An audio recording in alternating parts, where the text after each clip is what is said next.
I don't think surprise is the right word to use because I knew the quality of our team.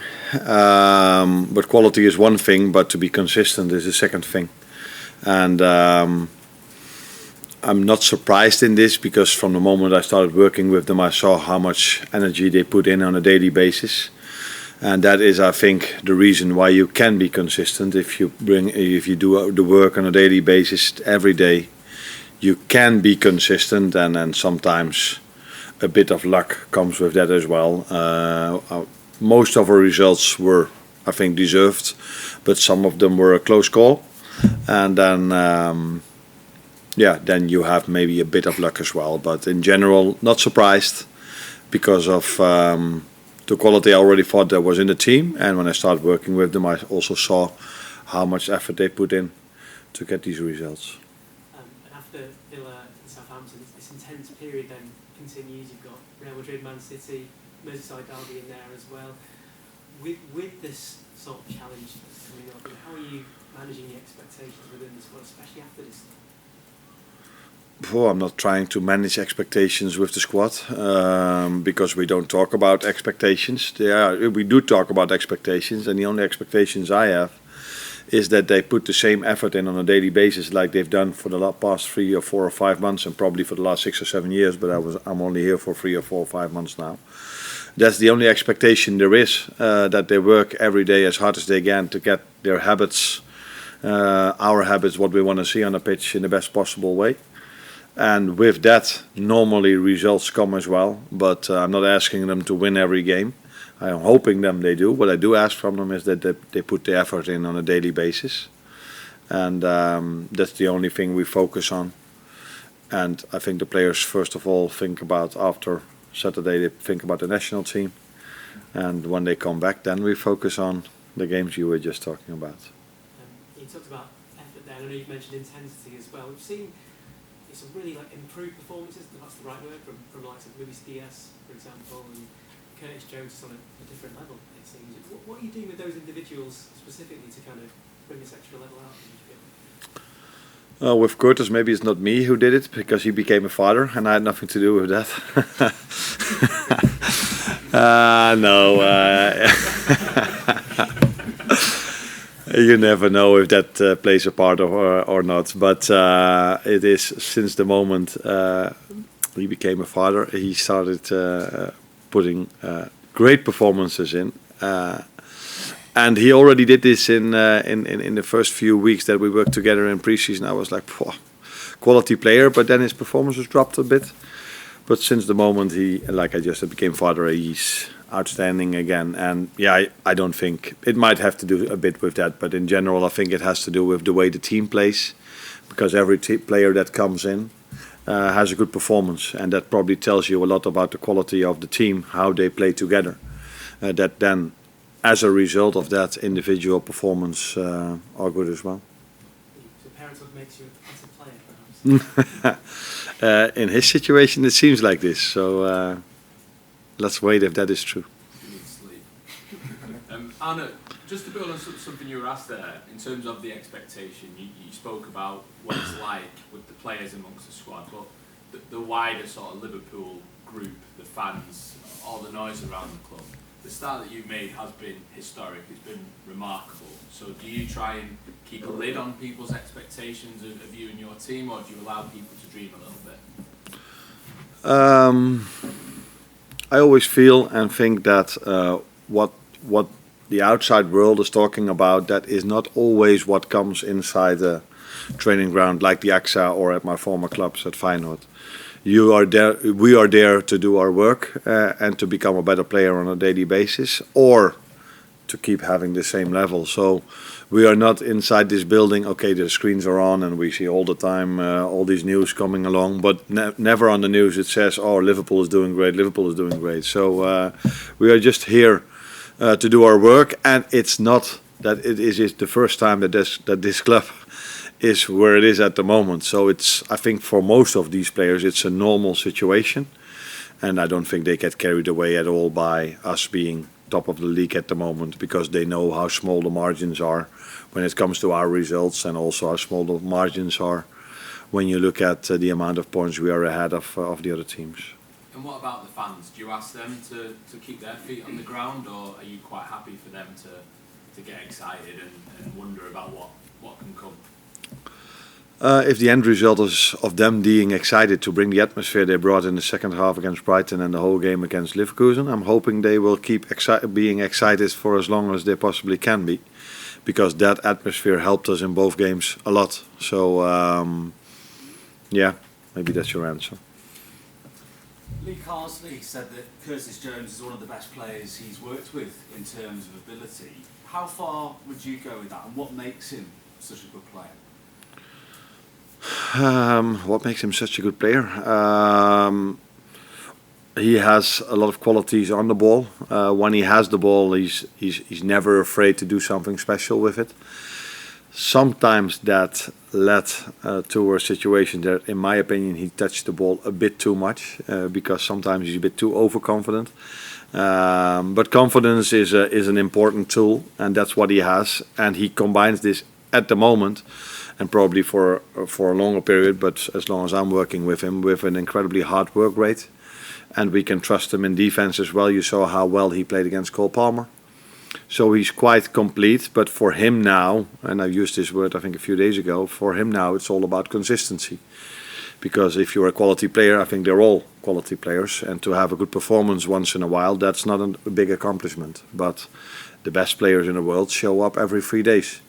And if he wants to continue progressing, that's what he has to show now, to be every 3 days the player he's been for us in the last few weeks. And Andy Robertson's been the first choice left back at Liverpool for a few years now. You've been giving Tsimikas a few starts lately. Is there much of a gap between those two for you?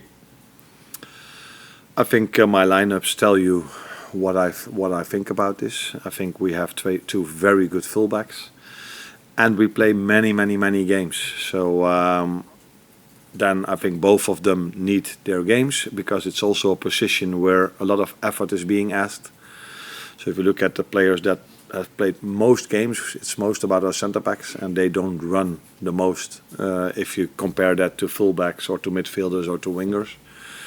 So there are multiple reasons why our fullbacks or midfielders are sometimes rotated, but definitely also has to do with the quality of the players and the difference, in at least in my opinion, between the quality of these players. So for me, I have two very good left fullbacks.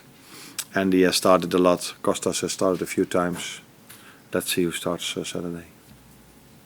Hi, Arne. In terms of the contract situation, Mohamed Salah, you're obviously going to have an input. So from your point of view, would you like them to stay beyond next month?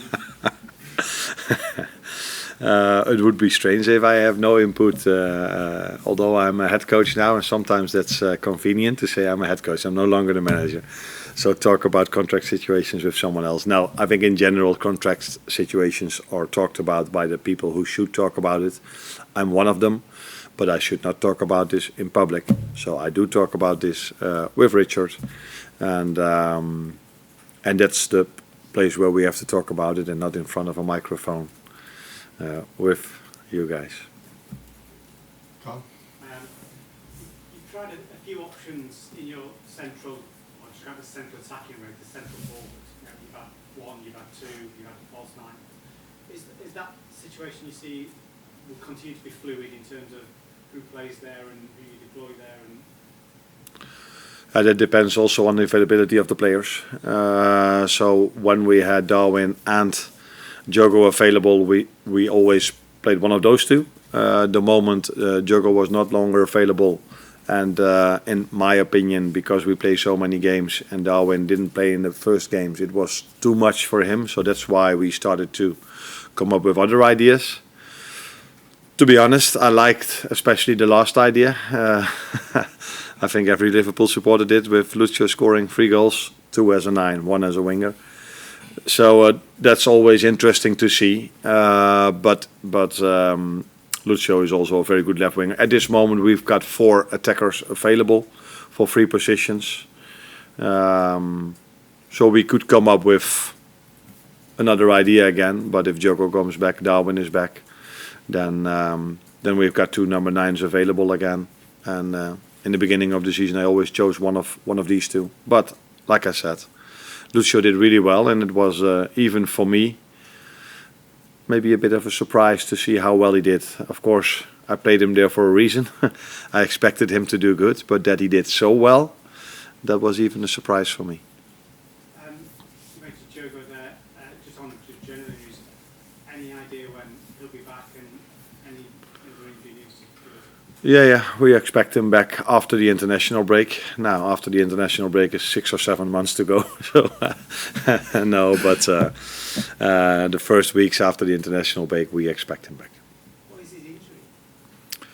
Yeah, I always say in Holland there's privacy about this, and I don't know how it is over here, but he's like I just said, he will be back 1 or 2 weeks after the international break. Hi, Arne. After Leverkusen, you mentioned that managers seem to come to Anfield and change their game plan a lot. Thinking about Aston Villa, they've got such depth in their squad, not only in personnel, but in terms of style. When you think about the difference between maybe a John McGinn or a Leon Bailey at the right wing, or even Ezri Konsa at right back or Ezri Konsa at centre back. With the team with so many options, but are also in a bit of a bad moment at the moment, how hard is it to try and game plan for all the different permutations? If you ask me now, I would say it's not that difficult because Unai Emery has played in a similar style for years now at Aston Villa. It's almost always the same formation, but it sometimes depends on a player that you can have different characteristics. But his style of play, his idea about football has been the same always.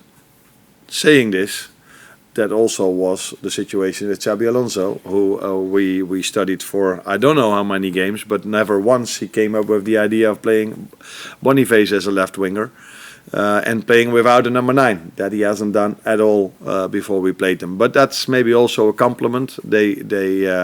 Most managers feel that we have a very good team, so they think they have to change their game plan, not their playing style, but their game plan a bit. If you ask me now, do you expect Unai to change a lot? I would not expect that, because he never did this. Not if he played City, and also not when he played Liverpool in the past few years. But in terms of personnel, he can change a bit, like you just said. He has different option in the fullback, different option in the wings. But it's always been a 4-4-2 that he's been playing for many years now. Any more for the breakout? No? Just one here. Just on Luis Diaz, his goal conversion rate has gone from 9% last season to 29% for the league this season. Have you done any particular work with him just on improving that? That means that he shoots 10 times on goal and scores 3. Is that the conversion rate you mean, or? Yeah, it just means he's much better from a goal this season. That's what we all see, that he has better numbers than he had last season. I have no clue why that is. The only thing I can come up with is that the team provides a lot of chances for these players as well, because if Diogo is playing, he scores. If Darwin is playing, he scores. If Lucio is playing as a left winger, he scores. But Cody also scores as a left winger. So that tells me that the team is providing goals for these great individuals, and these players all have the qualities. That's why they play for Liverpool. If they are in a promising situations, they can score a goal, and that's what I make of it. But yeah, it's difficult for me to compare it with last season. The only thing I can tell you is how I see it this season.